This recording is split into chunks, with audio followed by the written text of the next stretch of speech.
The consistency of the Cinematic Studio series is one of its primary strengths. Consistency makes it a great tool for a composer because after we learn how to use it, we're not fighting with the recorded samples. Instead, we're able to write what we want to express. Let's look at the Cinematic Studio Woodwinds legato and how to take advantage of it. The legato engine in Cinematic Studio Woodwinds has 3 speeds. Slow legato transitions take approximately 220 milliseconds, or less than a quarter of a second.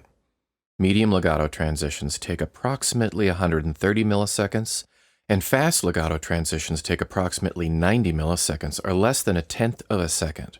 This means quantizing all notes to the grid while triggering legato transitions of different speeds, which is accomplished using Midi velocity values, will make some legato transitions sound late.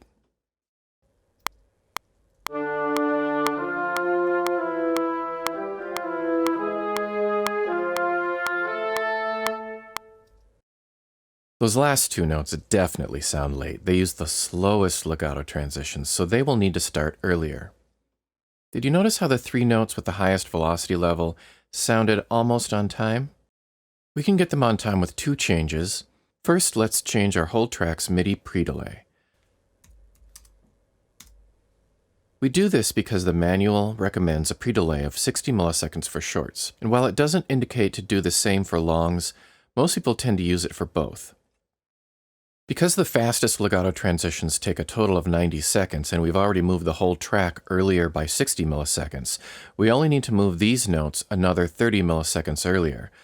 You can change your time base to seconds in your DAW so that you can see how many milliseconds earlier you're moving your notes. To get the rest of the notes in the pocket, the 2 slowest legato transitions take 220 milliseconds.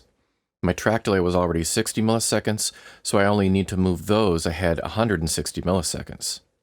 And so on for the medium transitions.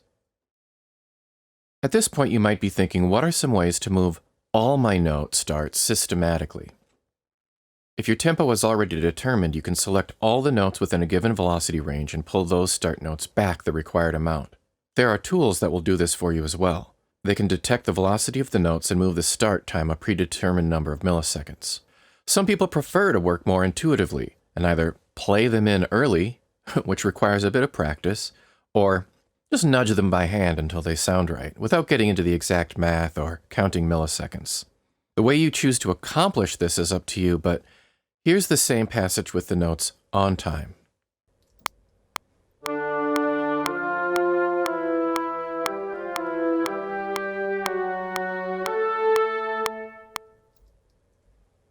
With this in mind, I can write whatever I want and copy-paste Midi from instrument to instrument within the Woodwind section, and every instrument will have the same timing. Of course, I can randomize or humanize any of it. I'm not suggesting music should be quantized. I'm demonstrating that if you have the patience for it, the timing is within your control using the Cinematic Studio series, which is not true of every sample library, because not every sample library takes such pains to provide consistent legato transition timing or leverages such exacting quality control. Now, let's try adjusting these timings with the Marcato articulation. We'll keep legato on, but take the overlays off.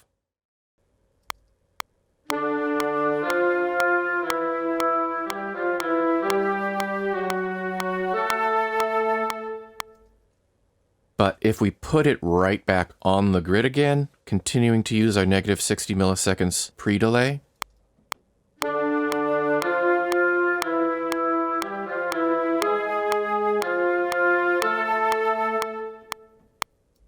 sounds dead on. What we see here is that the 3 legato transition speeds work when you're using sustain in legato, but not Marcato with legato enabled.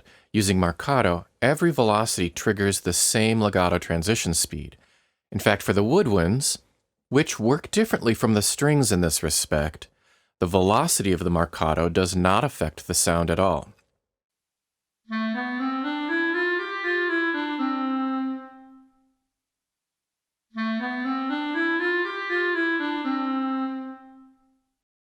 Zero or 127 makes no difference. In Cinematic Studio strings, the Marcato velocity did change the sound subtly even when spiccato overlay was off, and it did this independently of the mod wheel. giving you several more nuanced levels of control.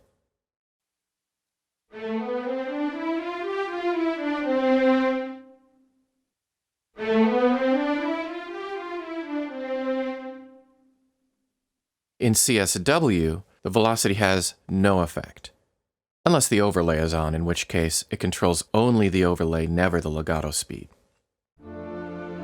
That's it for this video. Please make a comment if you learned anything, or if you're getting different results. We'll keep teasing apart these sample libraries to help you get the most out of them. Cheers!